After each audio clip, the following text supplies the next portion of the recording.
Hi, everyone.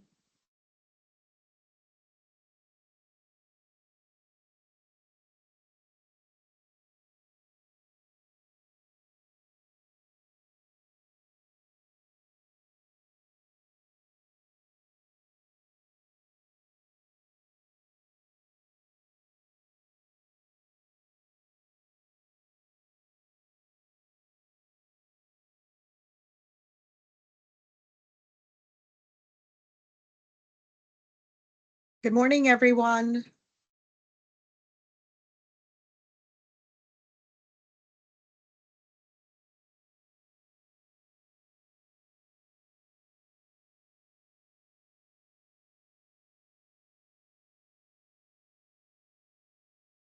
Good morning.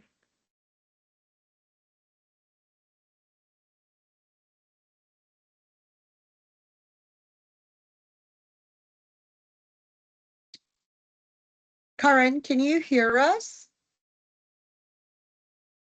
I can, yes. Oh, okay. Okay. All right. We're going to get started. Good morning, everybody. My name is Karima Jibraj. I am the chair of the New Westminster Chamber of Commerce, and I'd like to welcome you all today for joining us. We have with us Andrea Khan from the City of New Westminster. We also have Sophie Wong, our Chamber Office Manager, joining us today. And can I maybe ask everybody to introduce themselves, please? Elisa. Hi, good morning, everyone. Can you hear me? Oh, Yeah. okay, there we go. Sorry about that. My name is Alyssa Rendawa. I work for City of New West in the Economic Development Office. Karen.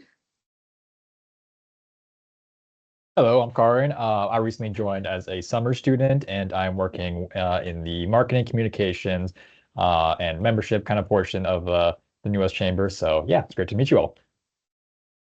Wendy. Hi, I'm Wendy. I am a planner with the city's Economic Development Office. Thank you.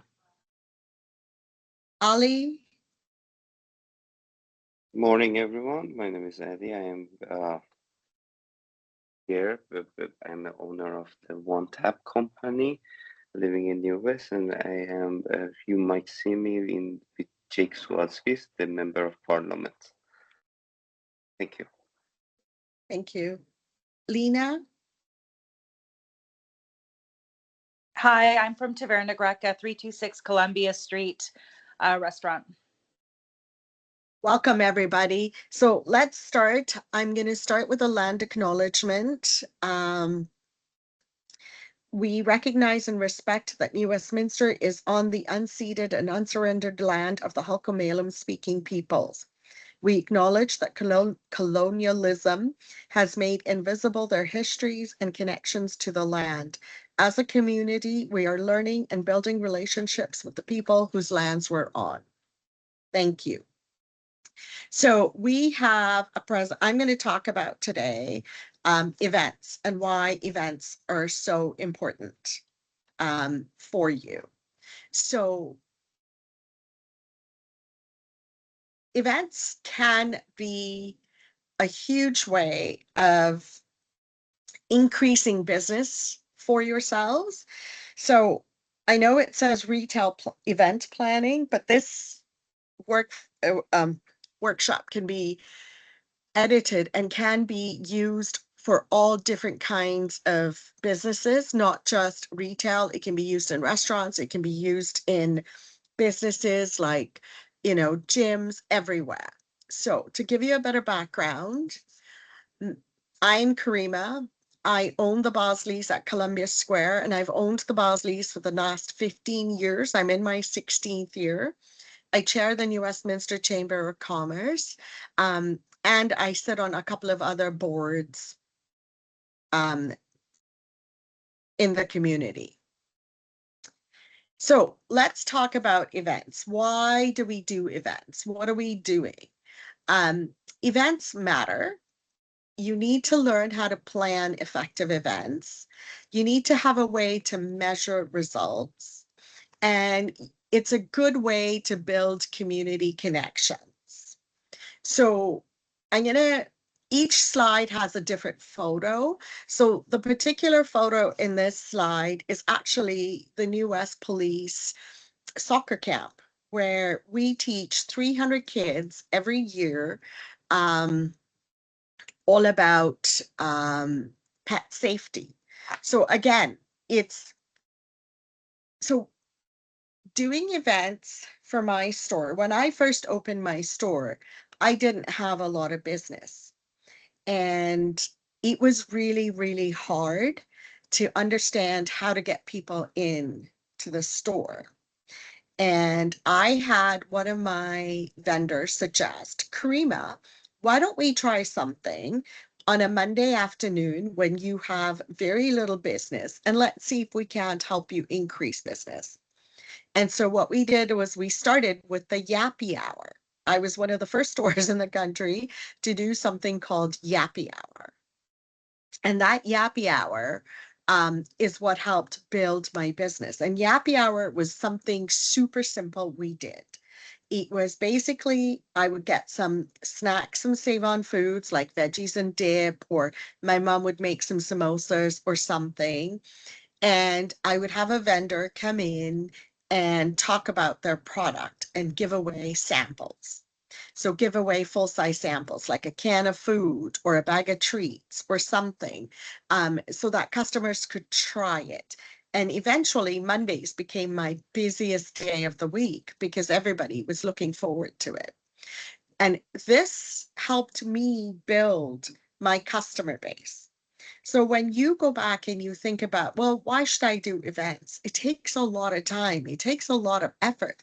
Yes, it does. But the goodwill that you build on that, and the fact that you bring your name out into the community and you do things, customers notice. Customers notice, and they understand that you are committed to their community, that you want to do what is best for them. And it's not just about making a dollar. It's about building your relationships with your customers. So how do you plan effective events? How do you measure the results? How do you build these community connections? So effective events, they drive traffic, they drive sales, they build loyalty, they build brand awareness, but they also build your community in the store. And for example, Lena, for you at the restaurant, it starts to build a regular customer base, right? And you're very good at it. I know every time I've come in, you've given me the Ekmek dessert, which is super yummy, and my downfall, but it shows that you care. Now, each event should have a purpose, an audience, and an outcome. So what are you trying to achieve by that event? Is it building, getting more customers to shop? Is it just a fun community event and you're just doing something fun and you're just building community relationships? Who's your audience? In my case, it's a pet parent. In Lena's case, it's a guest. In, another business say, for example, a yoga studio. It's to get more people to come in and participate in the yoga. So understanding your audience is super key and also super important to know. And then what is the outcome do you want from it? So I always look at my events and say, if I can get 5 new customers out of this event, then that's a win for me. And that's how I look at it. And I don't aim, as much as I like to think I aim for the sky, I keep my expectations to something that is achievable. Would I like to get 500 customers out of an event? Absolutely. Is that realistic? No. So that's not going to happen. So you just have to be realistic. Now, Your SMART goals. Make sure you're specific about what you want to achieve. You have some way of measuring it. It is achievable, it is relevant, and it is time bound. So, for example, this weekend, I have a new tofu litter. It's a new thing that's in store. So we have the vendor coming in to do a demo from 12 to 5 on Saturday. My goal, what is that? What is my goal? The measurable goal is to see how many bags of this litter I can sell on Saturday with the vendor here, promoting it as a buy two, get one free. Is that achievable? Yes, it is. I need to make sure I have enough product in store. My vendor is there, my staff are aware. So it is achievable, and there's signage everywhere in my store. Is it relevant? Yes, because I've introduced a new product. I'm now I'm doing an event to showcase the product. We're going to have demos. He's going to show how the litter works. And then, it's a small window. It's 12 to 5. It's 5 hours. So how much is it going to cost me? In reality, it's costing me nothing. It's literally costing me a half an hour of prep work. The vendor is going to do all the talking to the customers, and I don't lose any money because the vendor covers the cost of that free bag. Knowing my audience. So I know that my audience is the pet parent. So for example, this weekend, I'm focused on the cat parent and on selling the litter.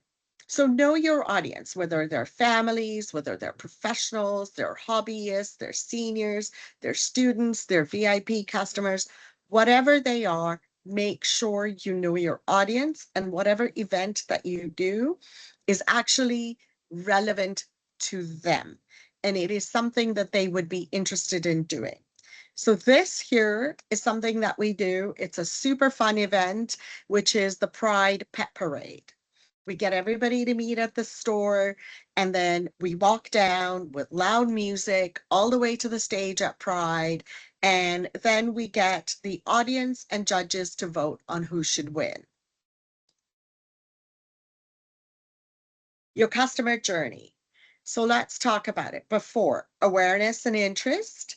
During, the experience and engagement, and after, the loyalty and advocacy. So before, the customer kind of knows you're there, but isn't really sure. Bringing them in raises that awareness, piques their interest. How you treat them during the event, what they get to do, what they get to see. Is it all hands-on? Did they get to, touch, feel? Do they get to eat? Do they get to enjoy? Have you talked to them? All of these things play a really, really key role in making that event successful. And after the event, you build up that loyalty. You're now working, in my case, you're working for pets. They understand that you know your stuff. In Lena's case, or in anybody else's case, it would be that you know your product, and it builds that relationship, that loyalty, and that they are always going to be there. And the advocacy also comes from customers recommending you to their friends or to other people all the time and saying, oh, if you go down and talk to Karima at the Bosley store, she knows what she's talking about with cats or with dogs or with this or with that. And that builds a huge, huge loyalty. And that keeps bringing business back in to you. Event ideas. Let's talk about low budget event ideas. Demos, workshops, appreciation days, partner events. These are super simple, easy events. Running a demo on litter, or a workshop on how to make snuffle mats, or today is Seniors Day at my store. So today is the day all seniors and first responders and military get 10% discount at the store. So they all know that the last Thursday of every month is Seniors Day. And so they get to understand and they get to know. And so they're going to come in for that. Partner events is me partnering up with other pet businesses in the industry. For example, having a trainer come in on a Saturday and, giving out tips on dog training, or talking about having a vet come in and talk about product, or talk about, how to care for your dog with simple things like how to do ear cleaning, how to do nail trimming, stuff like that. Those are very easy, very simple, and not time consuming at all. And they don't cost you very much. Mid-scale product launches, seasonal campaigns, networking events. So again, be creative in the types of events you want to do.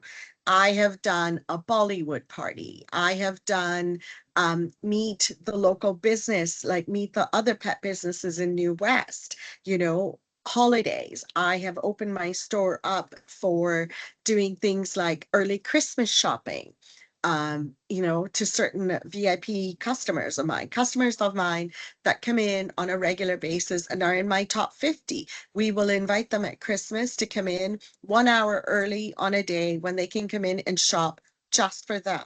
I'll put out some coffee, I'll put out some snacks, when we'll do stuff like that. Product launches, again, it's working with my partners, my vendor partners, and saying, oh my God, I got a brand new product. Let's talk about this. Let's do something. And just making a bit of a brouhaha around it. Annual celebrations. The Bollywood party is quite a signature for my store, and I've done it for major milestone anniversaries for my store. We do holiday pet photos. We've done Halloween pet photos. We've done Easter pet photos. Just doing different things. And I would also consider my community events as signature events. So the Pride Festival, the Hayak Festival, all of these things make a difference. So being a part of the community really, really makes a big difference to you. And yes, signature events cost you. I've spent anywhere up to $5,000 on a signature event, but I've also spent $0 on a low budget event. It's all a balance. So you need to decide where you want to go with that. Be creative in your brainstorming, in getting your events. Just be super creative. I've done a Valentine's single mingle with your pet. I have done, oh my God, I can't even begin to tell you. I've done snuffle mat things. I've done paint, the paint experiences. I have done the Turkish lamp making experiences. I have done all kinds of different things. I've even had my mom make 144 dozen samosas to sell, that customers pre-ordered, and we had them, and then we made them and gave them to the customers. These are all experiences, and it wasn't about making the money. Most of the events that I do in store are about fundraising and fundraising for New West Animal Services. And so partnering with different kinds of people, right? Like I've partnered with Ben, the cat, the saddest cat on the internet. I've partnered with Mr. Bentley, who drives around, or who used to drive around in his remote control, Bentley, things like that. So be creative, always think outside the box. And it's all about the experience. How fun can we make it for the customer? My doggy pool at the summer events is a huge, huge draw, because everybody brings their dog in to take a little dip in my doggy pool.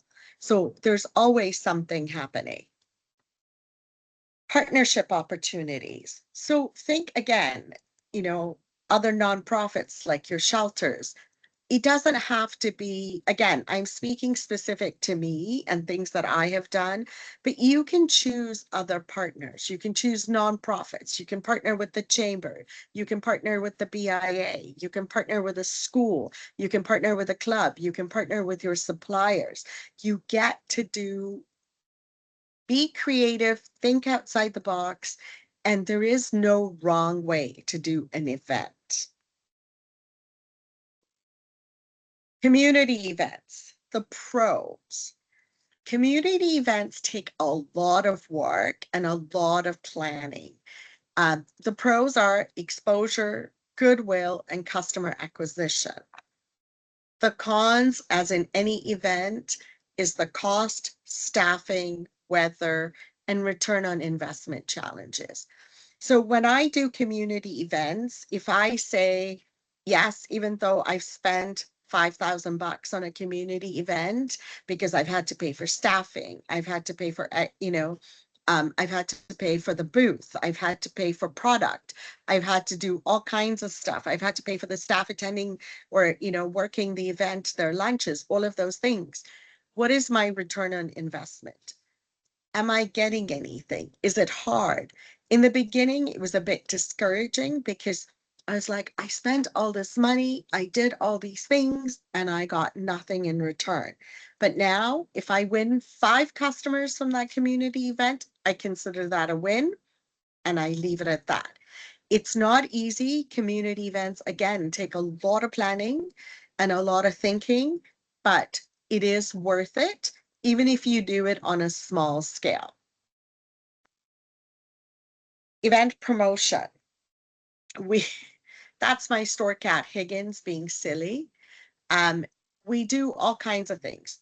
Email your customers. We post on social media. We put signs up all around our store. And we ask our partners to put signage up. U.S. Animal Services will go around to all the coffee shops, everywhere that they can. They will put up the posters for an event that benefits them. So we do as much as we can.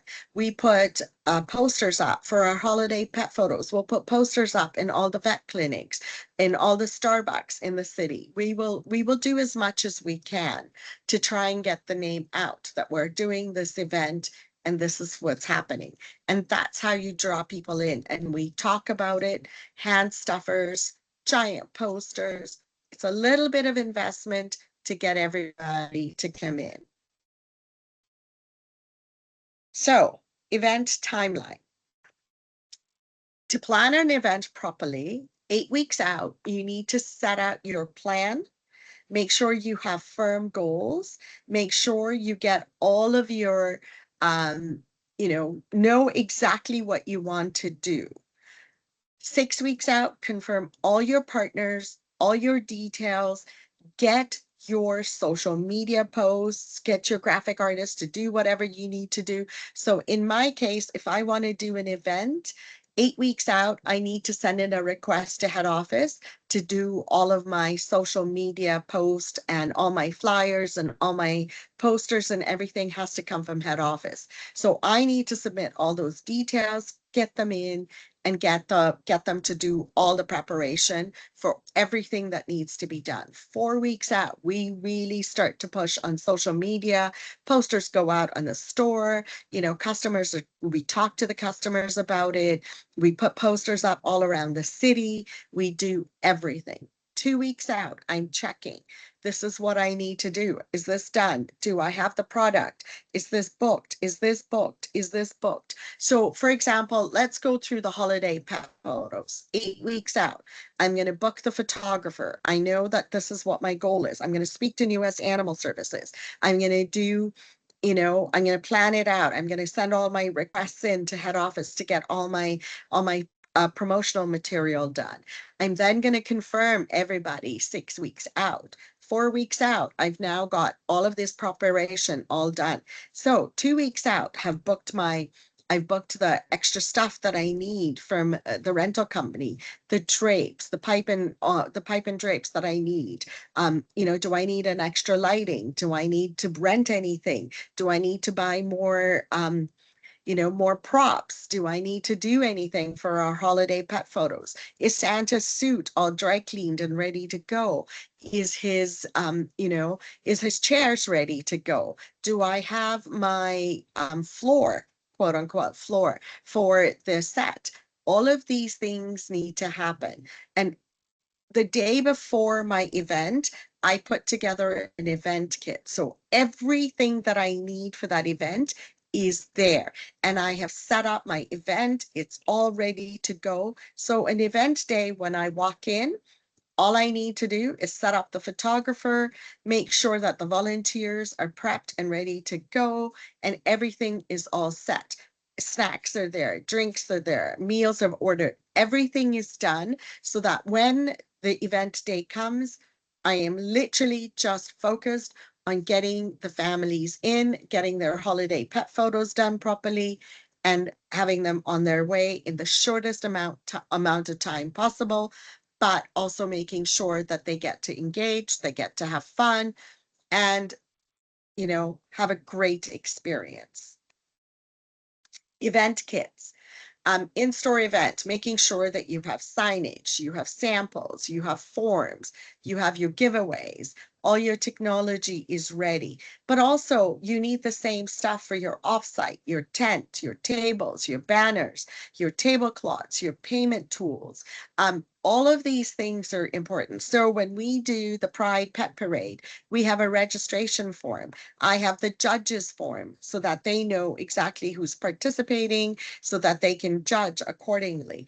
I have a way to tabulate it really quickly. Am I selling something? Is my square ready to go? Is it charged and ready to go? Have I entered everything into the square technology to make sure that it's all set and easy for the volunteers to do? So all of these things make a difference. Make sure that you have pens, you have scissors, you have zap straps, you have tape, you have paper, you have business cards. You have treats, you have everything there in the sample or in your event kit so that you are not scrambling looking for something. Staff roles and responsibilities. So this is super, super important. Ensuring that whoever's at the door greets everybody, tells them which way to go. You know, go to the registration desk. Whoever's at the registration desk should know what they need to do. Make sure that they're very, very clear on everything that needs to happen. The host, that's usually me, bringing the person or bringing the dog or bringing the family to Santa and having the trainer available to distract the dog. And while I put the dog and the family and get them seated next to Santa so that we can start taking it. And then the photographer is there to start taking the photos. And it, you know, quick, in and out, 5 minutes. But now you've got professional photos, the experience is seamless. Nobody's gotten into a scuffle with another dog. Nobody's barked. Nobody's gotten hurt. It's just done. Super quick, super easy, super seamless. But everybody's had a great time. On the way out, the guests get to have some hot chocolate and some cookies, and out they go so that there is no issues there. Measuring success. So this is super, super important. How many people have I done? I have done up to 100 pet photos in a 4-hour window and raised $3,000 for Newest Animal Services. So how many people, how many people can you accommodate? Where can you go? All of these things. So attendance is a great way to measure. How many people came to you? How many people were there? Did you make any sales? If you're selling something, did you make any sales? If you're not selling something and you're fundraising, how much money did you fundraise? The leads and the engagement is talking to everybody that comes through. Oh, by the way, try this treat for your dog, or have you checked this out? Or, you know, your dog is kind of scared. Maybe you should try this the next time so that it makes it easier. Now you're engaging with the customer, you're talking to them, you're telling them when they're going to get their holiday photos, you're explaining all of these things, and off you go. And then understanding feedback. It's always nice to get feedback, whether negative or positive, so you know how to improve, right? We've had lots of requests where people say, oh, you know, can you do 2 days of holiday pet photos? Or can you change the timing or whatever? So take all of that into consideration to help make it easier for the next time so that you will do better. And also get your feedback from the photographer, from the trainer, from the volunteers. What worked well, what didn't? You know, we used to have a really hard time matching the photos. But now what we did, the photographer said, you know what, Karima, instead of us trying to figure out which dog belonged to who, how about we just write their name and the dog's name, the last name, and the waiver number on a chalkboard. I'll take a picture of that first before I take a picture of the dogs. This way we know which pictures belong to which dogs and we're not scrambling and you're not sending out the information, the photos to the wrong owner, which has happened. So it just improved it improved our the way we did things. It improved our getting things out properly, and we weren't mixing up everybody. So it works really, really well. And so feedback is super, super important. Post-event follow-up. We always send a thank you. Thank you for coming out. Here are your photos. You know, we've emailed you, you know, this is how much money we raised. So thank you for your support, all of that. Do I have any offers that I want to give to them? Oh, come in and redeem this coupon for $5 off your next purchase for $50 or more, whatever. Putting in a survey as part of your feedback, and then reporting. Reporting, you know, is again important. It's covering everything. How much did you spend? How much did you make? What happened? What was good? What was not? How many people attended? And things like that. That always helps you go through and make your next event better and better and better. And so you keep doing these things and it just becomes super routine, super easy, and you don't have to worry about it. Okay, questions and answers. Does anybody have any questions?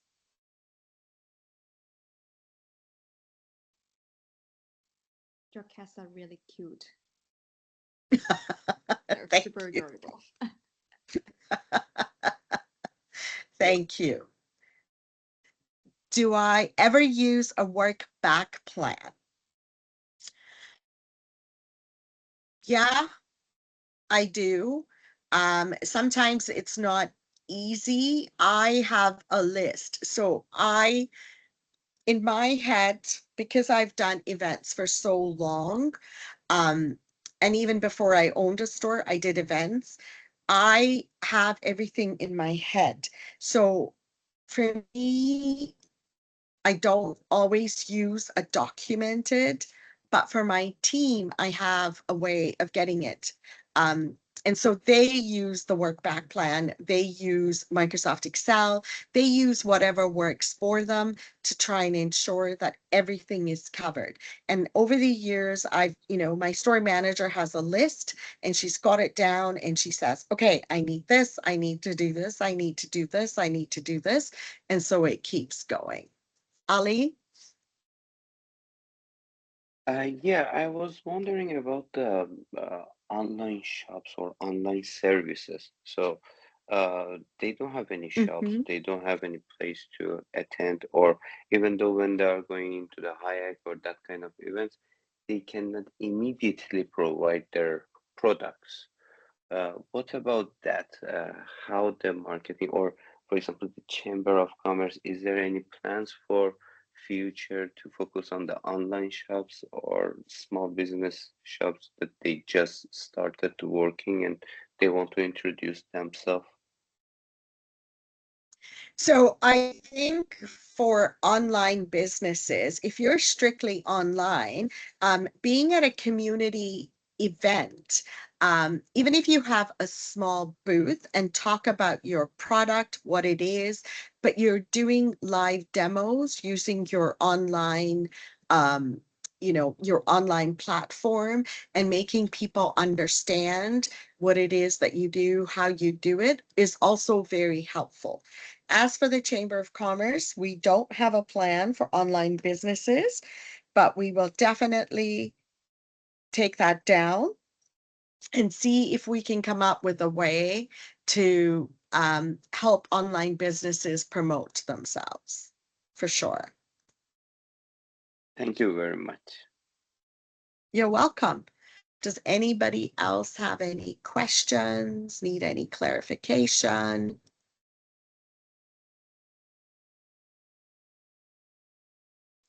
I do have a question. Mhm. So back in the day, I worked for a business and they hosted like a networking event and bringing like their customers in. They had food and like music and everything, but not many people, like the attendees, were like interested in networking. They are shy. They don't want to approach other people to talk. So in that case, how are you gonna do that? Like to make sure everyone feel welcome. So What you want. networking events are hard. They're hard to do. Not everybody is comfortable in a networking event. So sometimes doing an icebreaker is a way to do it. So when we did our Valentine's single mingle, I mean, people are shy. You're in a store, you don't know, right? But when you encourage people to say, can you doing icebreakers is fun. So find out one fun thing about, like your somebody else's dog. It forces you to go up and talk to somebody, right? But just make it fun, not super high pressure, but just make it fun. You can even do a game where, you've given everybody like a piece of paper and then they just need to fill out that information. And if they participate, great. If they don't, no pressure. And then whoever fills out everything, gets thrown in to draw a prize. Networking events are always very, very hard. I'm not very good at networking events because I tend to be like, do I really want to talk to this person? Don't I? Right? So it just takes a little bit for networking events to make them a little bit more inviting, welcoming, and fun and stuff like that. Yeah, sounds good. Thanks. There was a question in the chat. What was the best event I ever did? I am going to say the Bollywood events. The Bollywood events have probably been my best events and have had the best returns. Customers enjoyed. They got to try some food. They got to have, learn how to dance at one of our events. Actually, both the Bollywood events that I did, we challenged all the politicians to dance to Bollywood music, which was a lot of fun. We even had the mayor dancing. We had a police dog dancing. So we've had some fun with that. Those are the funs. My most challenging event was probably the Don't You Want Me event, which was an art exhibit that we did a couple of years ago. I'm going to say in 2022 or 2023, where I had Pet Value had sponsored an art exhibition called Don't You Want Me, which was in partnership with the LGBTQS community. And that was probably the most challenging event I have ever done, in the sense that my idea was to be all inclusive, bring everybody out, do different things. And unfortunately, everything that I proposed, the artist kept vetoing. Everything that I wanted to do, the artist would veto. Every single thing.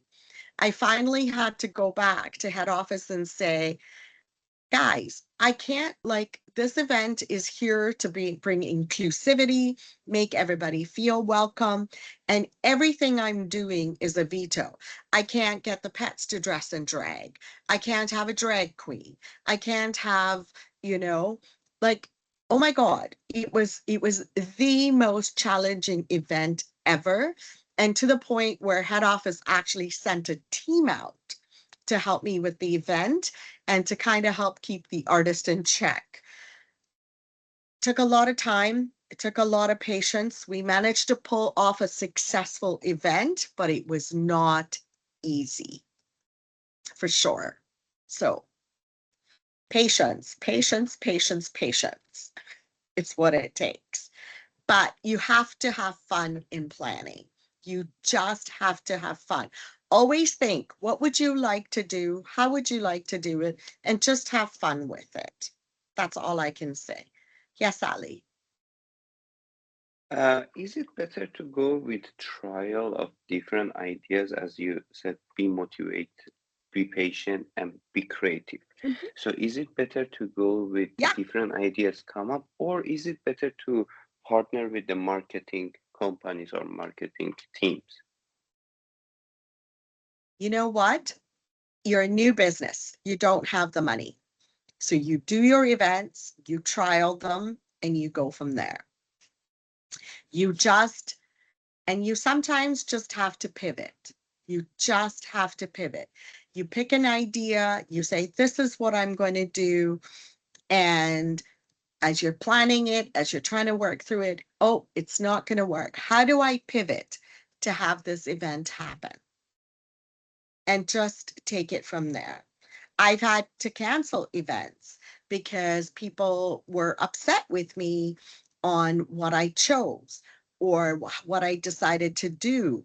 I've had partners cancel on me at the very last minute with no proper explanation, nothing.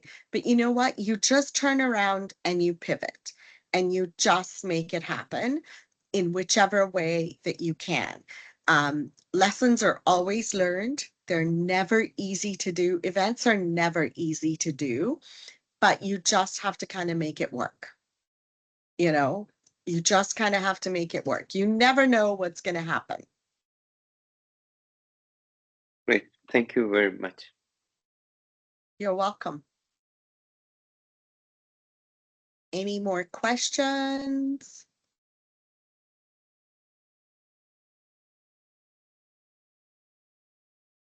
Okay, there are no more questions. So again, I'd When's like the to thank next the city chamber of- event? When is the next chamber event? We're in the planning stages of our next major events, but we will be doing our Waves Wednesday on the first Wednesday of July. And we're working on doing a business and bevies at the end of July. So we're still working on those events for the summer. Keep checking our events page. And of course, if you are a New Westminster business, please look at our Business Excellence Awards, which will be on November 14th. And we are looking for nominees for that. So please take a look. If you know a business that deserves to be nominated, or if you want to be nominated, please go ahead and nominate because we need all the nominations. And Sophie has put the link on the chat for our the rest of our events for the summer. So thank you, City of New West. We appreciate your support. And since there's no more questions, I will say have a great afternoon, everybody. Happy Thursday. Take care. Thank you. Thank you. Thank you. Bye. Bye-bye. Okay. Everybody, that okay? Is this still recording 1 second?